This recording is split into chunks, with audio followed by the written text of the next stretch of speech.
Independent lawyers group Sindh chapter Asma Jahangir group की core committee का एक अहम इजलास आज कराची में मुनक्किद हुआ, जिसमें आइंदा अदालती इंतखाबात के लिए ग्रुप की हिकमत अमली को हतमी शक्ल दी गई। इजलास की सदारत ग्रुप के कायद और बुजुर्ग कानूनदान मोहम्मद यासीन आजाद, साबिक सदर supreme court bar association of Pakistan ने की। कोर कमांडर के अंदर तवील मुशावरत और मुकम्मल इत्तफाक की राय के बाद ग्रुप ने सुप्रीम कोर्ट बार एसोसिएशन के इंतखाबात बराए साल 2026-2027 के लिए अपने नामजद पैनल का बाज़ाब्ता ऐलान कर दिया है।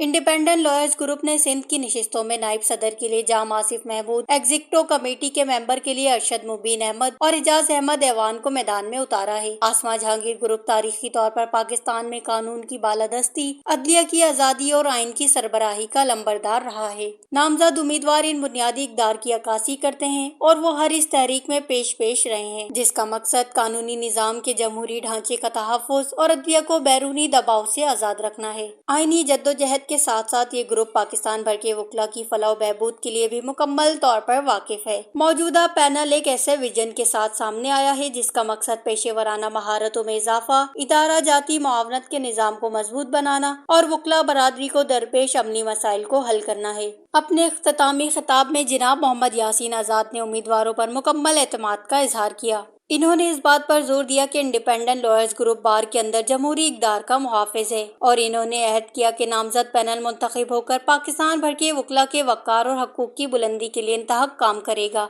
वश न्यूज़, कराची।